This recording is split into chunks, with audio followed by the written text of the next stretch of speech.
Right. Good afternoon. Good to see everybody. Excited to have our first playoff game ever here in Norman, Oklahoma this weekend against a great football team and program in Alabama. Coach DeBoer and his staff again have done a fantastic job there in 2 short years. One of the most talented rosters in the country, led by again Ty Simpson, just a big-time player, great leader. Got a really ferocious defense.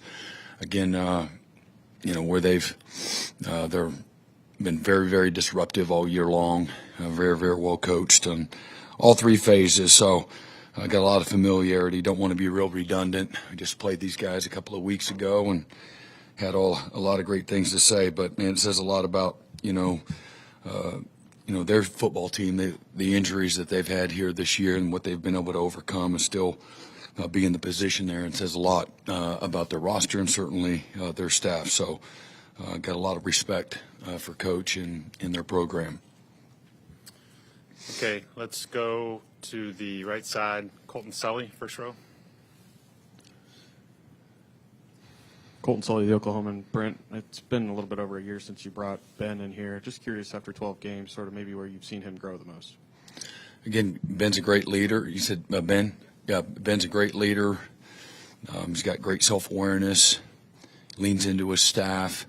He's done a really good job of helping build on the culture in that room and really kind of starting over from where we were, how we ended the year. A lot of new faces, obviously. Most of our brand new guys are on that side of the ball and has done a wonderful job of, plugging in the quarterback and the staff and the rest of the new players to buy into, again, just how we do what we do. Shows up with great passion and energy, detail every day. And has done a great job when it comes to complementing each other on offense, defense, and the kicking game. And dealing with, again, a tough injury with John and trying to lean into the strengths of, the other parts of, our football team and, helping create confidence in the most timely moments here this season. Offense has made a ton of big-time drives or big-time plays when we needed it the most. Okay, stay outside, Mason Young. Mason Young, Tulsa World. Brent, just wondering how beneficial the time off at the bye week has been for the health of Xavier Robinson and Torrey Blaylock. And then, secondly, with the playoff games not counting against the red shirt, could Javante Barnes have a role for you guys in the playoff? Yeah, potentially with that. We'll see how that goes. But, yeah, it's been beneficial for the whole team, just to get a little healthier. It's that time of the year for everybody in college football where everybody can benefit from, a little less time on their feet and a little more time, in the walkthroughs and meetings and not practicing as well. So it comes at a great time for us, and I expect to have a little fresher, football team, going into this game. Mm-hmm. Stay in the front row. We'll go Jenny and then Barry. Hey, Brent, Jenny Carlson with the Oklahoman. You've talked earlier this season about this defense and just how many guys have been here multiple years, not sort of an infusion of transfers to build around. Why do you think you guys have been able to do that, to keep guys, to develop them in an era where so many players jump around? Are there things structurally? Are there things that are maybe more intangible that you feel like have been critical to keeping guys and developing them? Yeah, I think it starts with the people that you're recruiting that, again, chose Oklahoma for, again, development, for the, fraternity of Oklahoma football. It's important to them. Guys that, again, value hard, tough coaching and truthful conversations, guys that aren't running from hard work and are earning, their opportunity through developing and competing. So I think those combinations of, the values and intangibles that they possess, and then, from our standpoint, being genuine, to who we said we were going to be and doing what we say we're going to do. And then I think, connection is a really important piece of it. It's a very valuable piece, and from a value system standpoint, relationships matter. And, so I think that these are guys that feel that there's something bigger than just themselves that they're attracted to that keeps them here. Mm-hmm. Barry? Channel Tulsa World. Brent, with the expanded playoff to 12, it seems like maybe the playoffs become more of a benchmark for programs and coaches. Has that changed?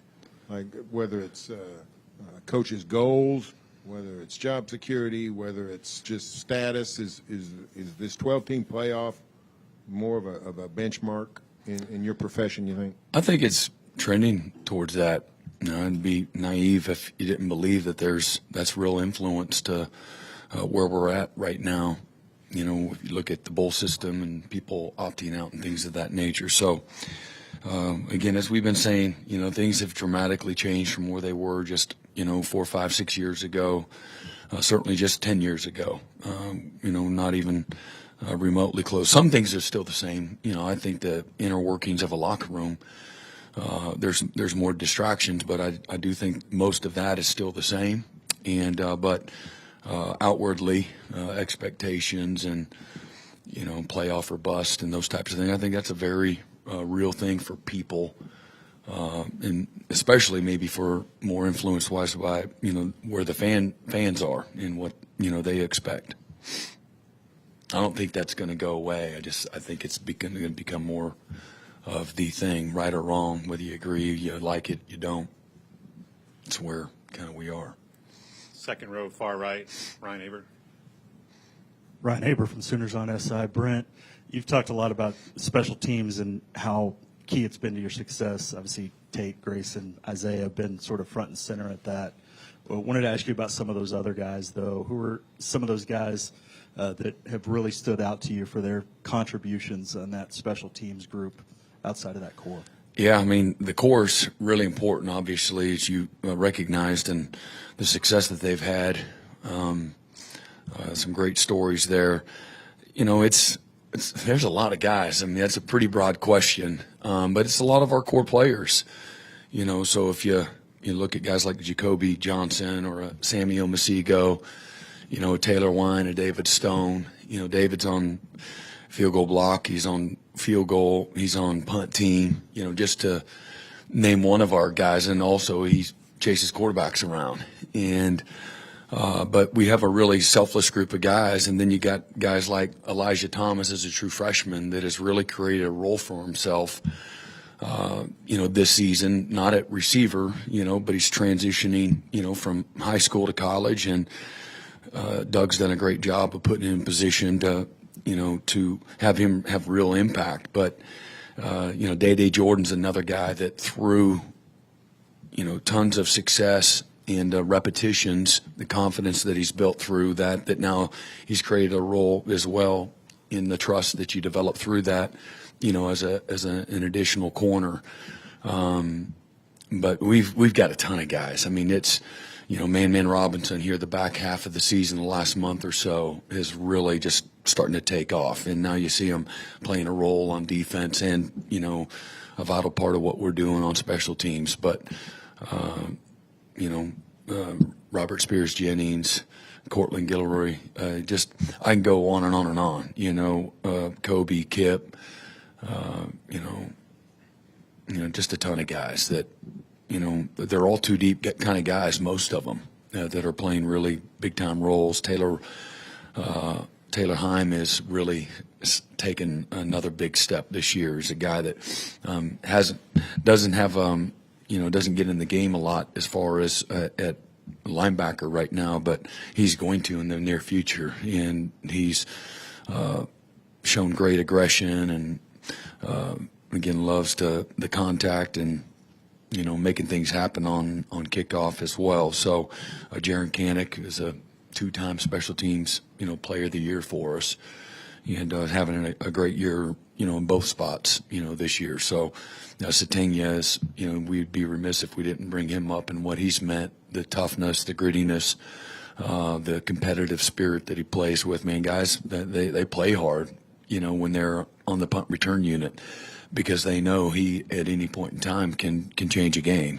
And so again, I got a lot of guys to brag on, but I'm Doug Deacon has really done a great job, just as far as, again, continue to build on the culture that we want there, create the buy-in, get guys excited to compete, and impact and influence the game through just having, again, a bad case of the want to. And I love that. And he makes it fun, but he's very there's a lot of detail that go into it, and game planning week in and week out. And he's, no doubt, there's no coach that's had a bigger impact, the last couple of years where that has gone since he took over, in his leadership, what he's meant, to our guys. And really cool to see him be able to celebrate with his guys, and Tate Sandell, winning the Grozas, our first Groza winner. And again, Grayson Miller, another great story of a guy that was pretty inconsistent all spring long,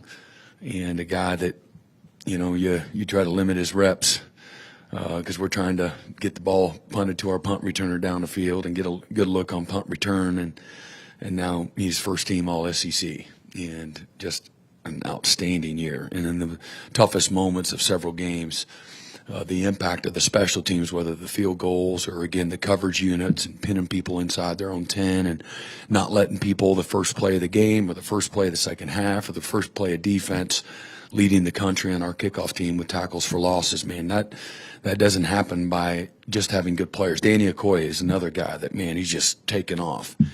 And you see his playing time at his defensive end position improve over the course of the season. But who wants to block that guy? 6'5", he's 265 pounds, he runs 4.6, and he's really heavy-handed. And but he's really bought into his role.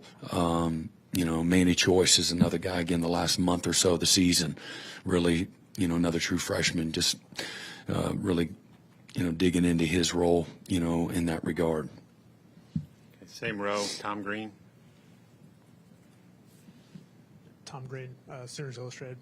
At the risk of being redundant, but kind of piggybacking off that, when you hired Doug 2 years ago, what was it about him that stood out so much just from a special teams perspective? And is this kind of what you envisioned when you brought him on? Yeah, passion, energy, detail, and everybody said wonderful things about him.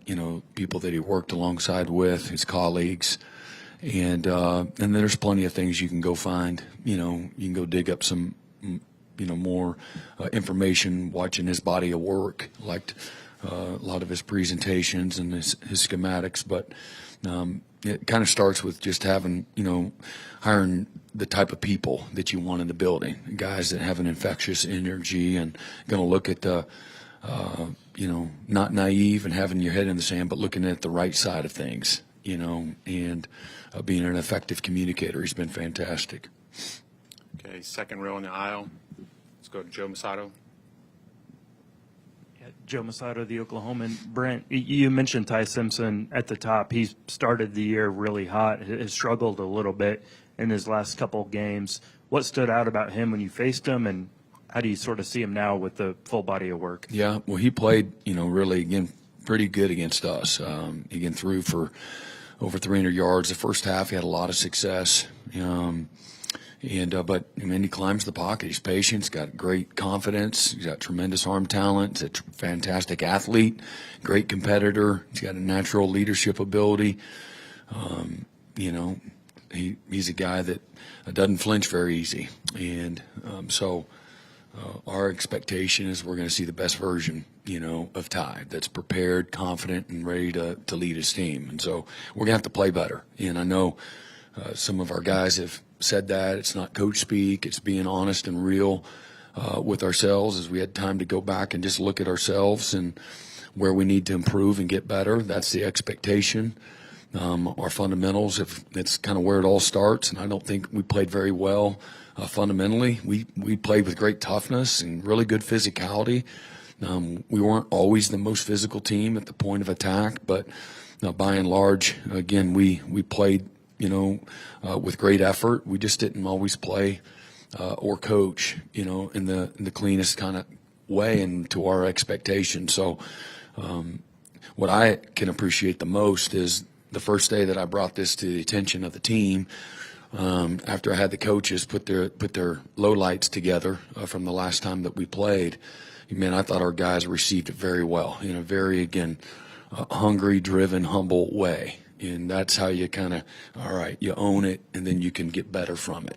And then we've practiced with, as much purpose as we have all season long. Last week and starting off yesterday, couldn't be, more excited. And those are some of the underlying things that I've bragged on this group of players as a whole, top to bottom, why they're so much fun to be around. Because the work, you're never going to avoid the work. The work is always part of the process, and you can get them to do whatever you want them to do, but sometimes it's more difficult and challenging than you would like from a motivation and passion standpoint. And this group has been, exactly what you would want when it comes to the edge, the energy, just being coachable. And coachable teams, improve, and sometimes it's not as much improvement as anybody would like, but it's incremental and it's real. If you know what you're looking for, you see it. And but we got great investment, from our guys, and expect to see a better version on our side, as well as I do, same thing with Alabama. Back to the first row aisle, George. Hey, Brent, I got two for you. First, you mentioned team maybe being fresher. Do you anticipate Jake Michael or Mason participating much in practice this week? Yeah, do. Is there any update That's on it. Okay. Yeah, And then it'll come out with a report. Secondly, you mentioned at the top getting to play a playoff game at home. How much do you enjoy this new 12-team playoff format? I don't know if you wanted to expand or not, but how cool is it that you guys do get to host a playoff game here? Yeah, I think it's fantastic. I don't sit and think about, what an amazing system we have or whatever. We made the playoff, all right? So that was obviously a goal, for us. And, through a really good, strong body of work, we earned our way to get there and just want to make the most of it. I want our guys to be fully immersed in the moment. Don't take it for granted. These are the good old days right now, and you got a chance to do something really special. As we talked about last week, Alabama's a team that has been since 1893 since they lost to the same team twice in the same season. So there's a reason for that, just like it had been since 2017 since they had lost to an SEC team at home. That's they're a great program with great players, great coaches. That's the way they've been for 100+ years. And so the enormity of the challenge is real.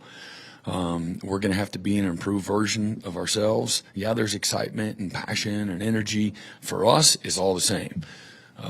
We've had a biggest game in the world in the history of football, whether it's for Brent Venables or it's for the Oklahoma Sooners or it's for John Mateer, whoever. We've had that.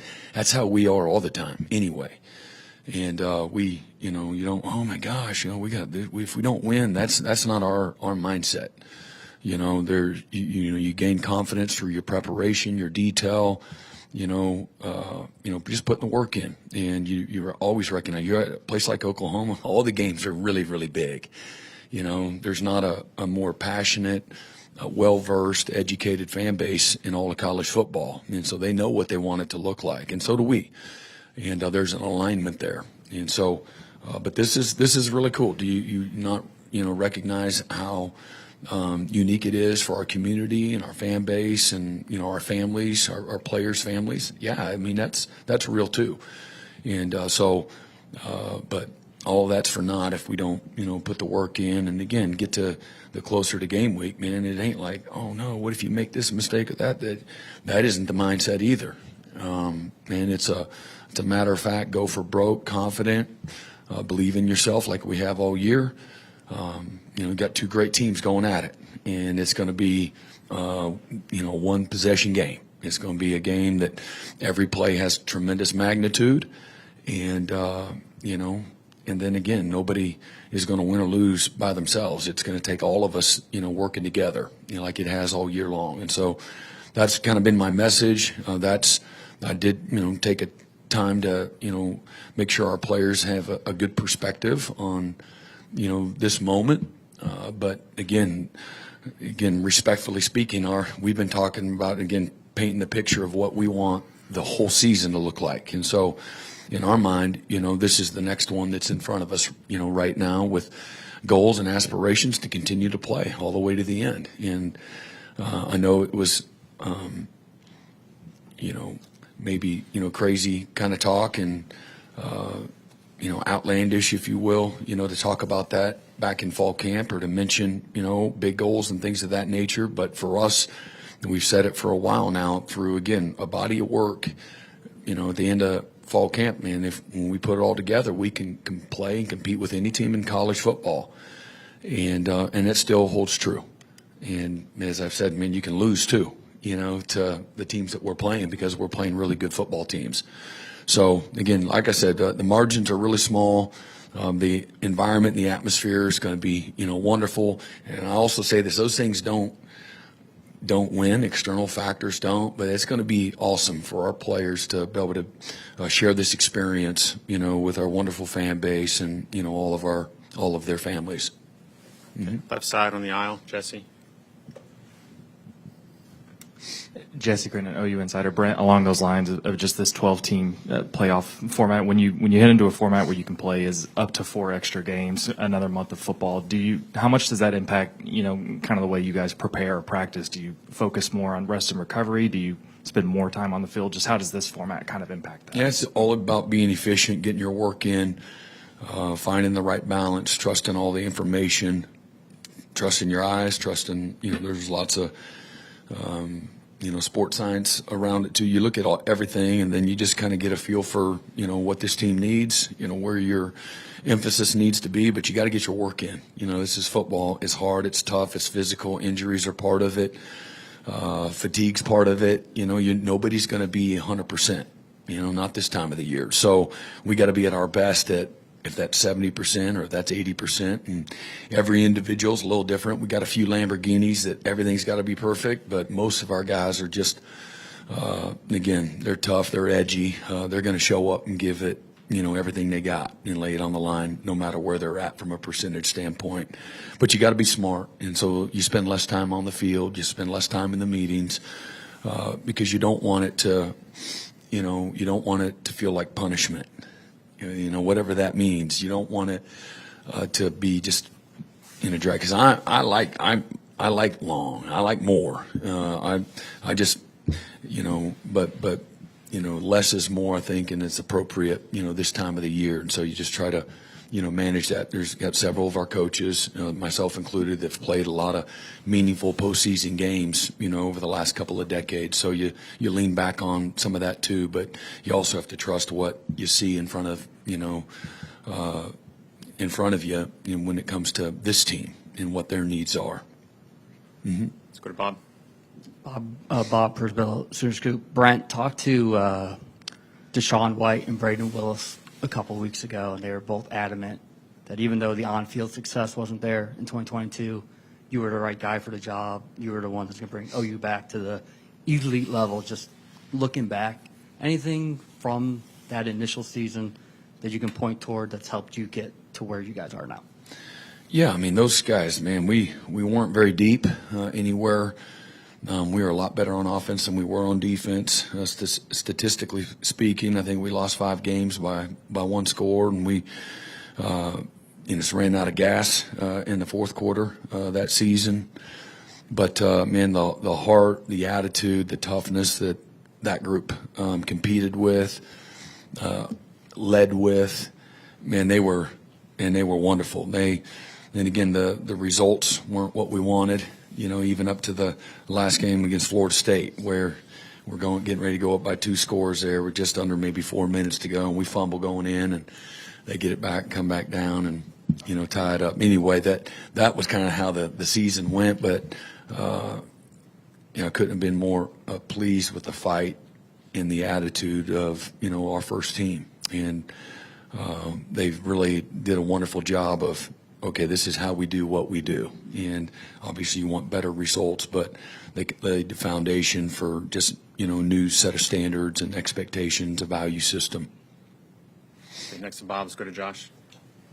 Josh McDaniel, OU Daily. Brent, I just want to go back to the special teams and Tate Sandell. What did you see early on from Sandell when you were recruiting him to say that he could be someone that would be the best kicker in the nation? Yeah, so as you know, the portal recruiting is a lot different than maybe high school. You know, we signed Jonathan Hatton. Well, we had been recruiting Jonathan and his family for over 2 years. And so that experience, say, with a guy like him is going to be different with a portal guy. But, you know, my first, memories are his visit with his mother and father sitting in my office, his confidence. You know, I've bragged on that and talked about that, with him, very confident. And the mom and dad, you could see where they got it from. But I've learned quickly he's a guy's guy. This guy's going to fit in really well. He's not an introvert. He's into a lot of the stuff that a lot of the guys in the locker room are into, and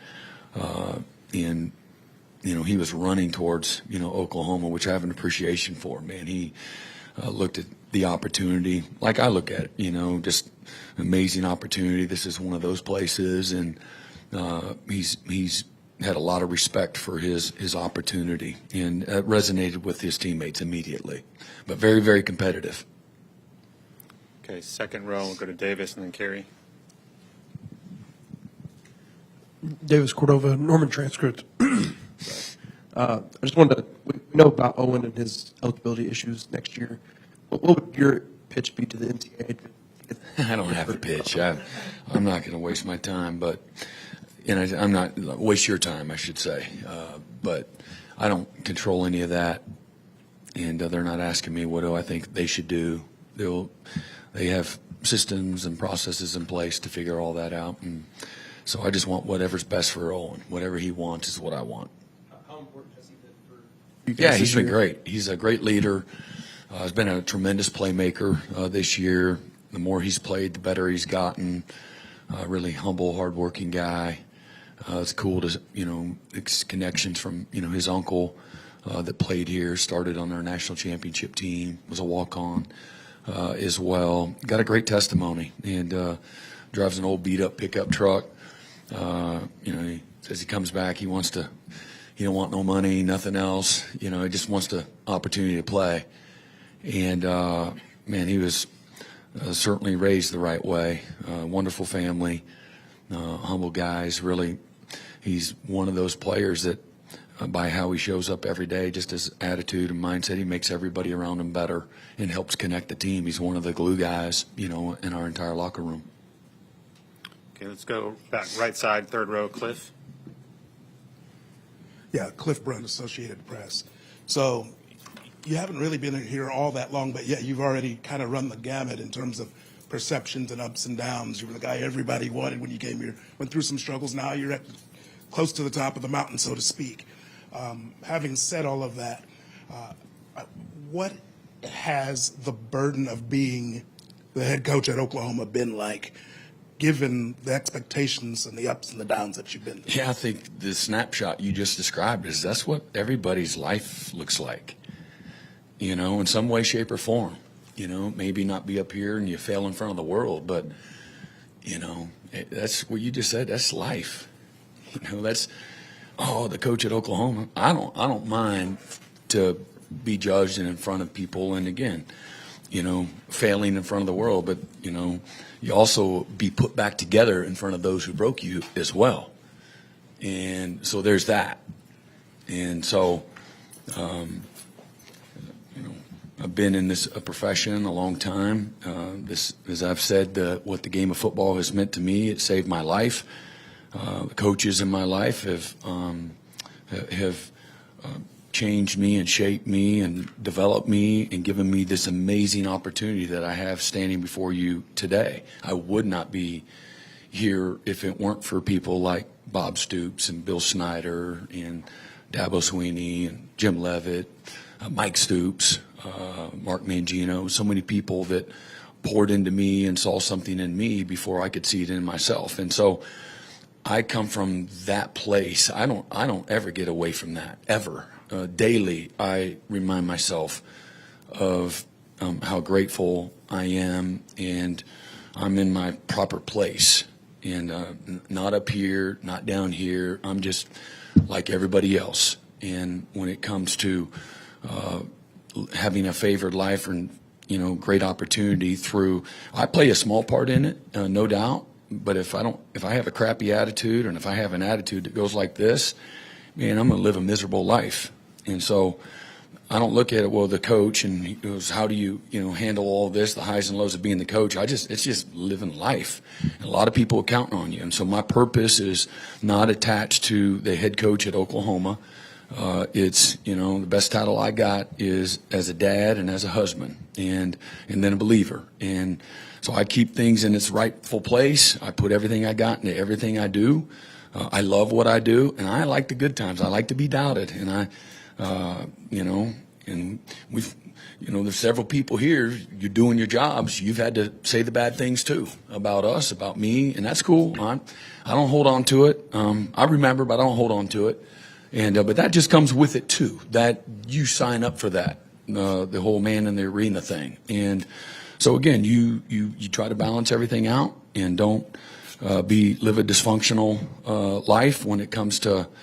I'm worried about what everybody thinks now because we lost a game, and nobody cares more deeply than me, and I carry that heavy burden of wanting people to have pride that love Oklahoma, and I want my players to walk with their head held high because man, they're about the right stuff, and everybody sees that and how they play, how they compete, how they win, their success.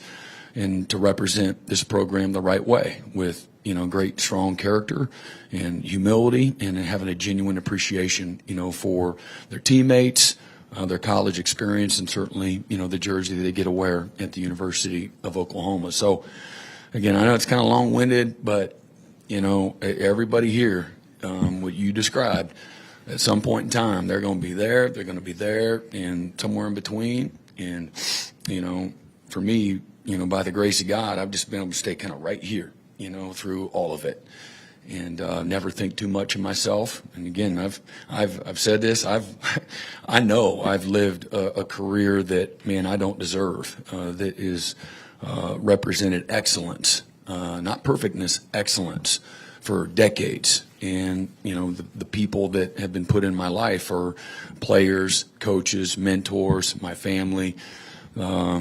My spirituality of how I've been able to manage it all without, trying to appeal to the voices and the opinions of people that, quite honestly, don't affect me. Say something bad about Brent.com. Probably. How many pages? This is our last question, by the way. We have to. I asked Ben Arbuckle kind of what he's learned, spending this year from you about being a head coach, and the first word he said was unwavering. There was other adages, I think, tireless and things like that. I'm curious, just you in general, how difficult is it to coach for you, to be on your staff, as much energy as you have, and do you like finding guys that maybe don't have that and trying to kind of bring them up to your level, if you will? I like people that have it. That makes everything easier. I don't know how difficult it is. That would be the opinion of somebody else. I feel like I provide great structure. I lead from the front, not from the back. I try to be the example, and I'm constantly, planting the right seeds. Planting seeds, whether you want to think they're right or not, but I'm planting the seeds nonstop of what my expectations are, and try to, again, just be a model of consistency and be an example and creating guardrails and structure that are going to help people be successful and be consistent, and being thoughtful, along the way, and reminding people what it should be about, where their motives should lie. And so those are just, as a leader, you have to continually rehearse your beliefs. And human nature is to put one hand on the wheel. And, so buckle up, two hands on the wheel. This is what it looks like, eyes forward, and, press on. And there's going to be good and bad. You got to be able to handle all of it. And so for me, it all starts with loving what you do. I don't think you'll be great at anything if you don't love it. And so just showing up with an edge, with passion, and then knowing people in the building. All right, people are feeling pretty good right now. I got to crank it up, and making sure people aren't satisfied with making it to the playoffs. we had a bye week, so now the first day coming back, hey man, when game plan's already done. No, it ain't. And so, having a pulse, for that. Sometimes again, you got to make people uncomfortable. Some people may not like it, and my job is just to help make them better and get them to do what we need them to do so we can be successful. And it's all centered on helping the players and what's best for them. And but I'm no more demanding of anybody else. Not like I'm making people stay up here and guard their desk. That's not my style at all. And but when we're here, man, it's 10 and 10 on the treadmill. Let's go get it. All the details, everything, little thing matters. And again, if you don't, they won't. So, your players are going to be a direct reflection of the love, trust, and respect that they have for you as a coach. And they're like your own kids. If you assume anything, with them, they're gonna screw up most of the time. And so, you got to continually elevate their standards every single day, and and expect them to do it the right way. Demand they do it the right way every day. Do it the right way. If that's flex, if that's ball security, whatever it is, that's so that's a bottom line. Anybody that's successful in life is going to expect people that they work with, their colleagues, to hold the same standard, not to compromise at any point in time. And so I got to manage that. I want people that I don't have to micromanage with that, but I do have to always be conscious that I got to remind people, show them, be the example. And then I think the best leaders elevate everybody around them. And I don't know that that's me, but I also have a locker room, player and coach, have a lot of great leaders, amazing people that have, great leadership skills, and in their own petri dish, they get to make people around them better. And that's what an individual coach should do for his position room, is make everybody better. And so demand excellence, and that's what this place expects. If game day is supposed to look something like that, then every other day leading up to that should look something like that. So I don't know if they feel like I feel like I'm a pretty reasonable guy, and I like to have fun when we're doing things the right way and being successful. So I'm not very much fun. I'm passionate, but I'm not very much fun when things aren't going like we want them to go. And even then, sometimes you've got to guard against, again, the one hand on the wheel mentality. All right. Thank you, Coach. All right. Appreciate you.